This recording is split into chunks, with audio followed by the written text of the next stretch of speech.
Hey everyone, I'm John, aka Bellissimo, and I'm the product lead for personalization and events here on the League dev team.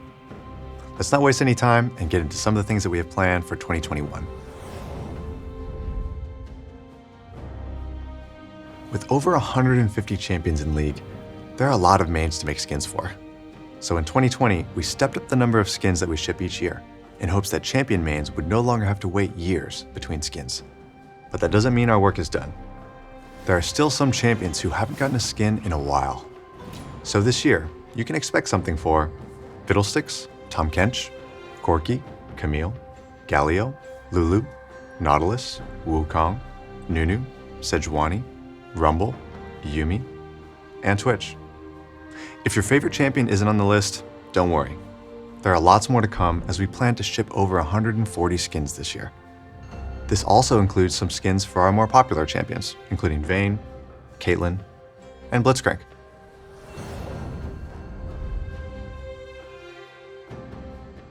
For any given thematic, there's only so many champions that really make sense in that world. With us making more and more skins every year, it means that we run into a problem that we call thematic exhaustion. This means that we've either run out of champions that work well in a thematic, or players show their lack of interest through purchase rate, play rate, and feedback.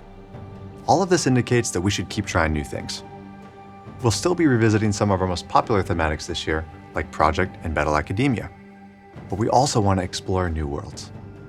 In February, we'll be celebrating Lunar New Year with a brand new thematic, set in 2057, the Year of the Ox. Lunar Beast is a world where futuristic cityscapes and ancient temples collide.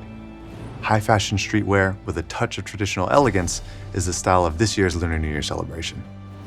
Here's a first look at Fiora, Jarvan, and Alistar, who are all part of this year's Lunar Beast squad. If psychedelic retrofuturism in space is more your vibe, then good news. Our second major thematic of the year is Space Groove, an eccentric take on a sci-fi universe full of far-out fun and color. The laws of physics and logic don't always apply here, but some of our favorite champions just really dig that, man. We have lots of ideas for new thematics, and we'd love your help in prioritizing which ones you want to see the most. So this week, we're holding a player choice vote between 3 thematics that we've been exploring, codenamed Monster Tamers, Crime City Nightmare, and Debonair 2.0. Monster Tamers is a world where champions harness powerful creatures from across Runeterra to challenge each other in high-stakes matches. In Crime City Nightmare, we focus on the crimescape that is Valoran City, where a street war takes a dark and horrifying turn, as a mysterious figure introduces those desperate for power to an ancient Cthulhu-inspired evil. Finally, we have Debonair 2.0. In a world where powerful elixirs grant extraordinary abilities, 2 rival clubs vie for power. Classy opulence meets modern noir as champions work together to take back what they believe is theirs. We're going to ship whichever thematic gets the most votes this year, and we may revisit some of the others later, depending on your interest and feedback. We've been working to improve events on League, and this year, there are 3 main areas we want to focus on. For starters, we're going to keep running featured game modes alongside every major event. One of our biggest learnings last year was that players most actively played modes that amplify champion fantasies. For example, in URF, we amplify fantasies by asking, what if my champion could cast all the time? Or in One for All, we ask, what if my champion got to stack with itself? We believe that there are other interesting ways to amplify champion fantasies, and we'll be exploring a new mode in 2021, as well as bringing back our existing roster of rotating game modes.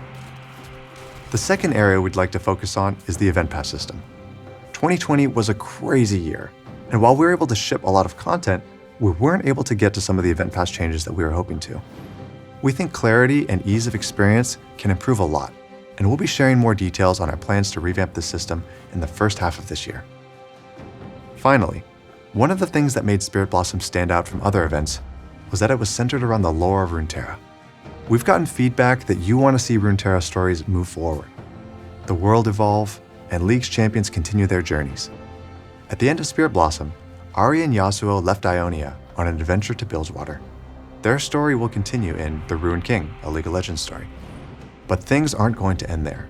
Viego's back, and we'll be following his path of destruction in League PC later this year. Where will the ruination spread next? Who can stand up to the Ruined King? and who will fall. Thanks so much for watching. The only reason we get to do any of this cool stuff is because of your continued support. So on behalf of the League Dev team, thank you.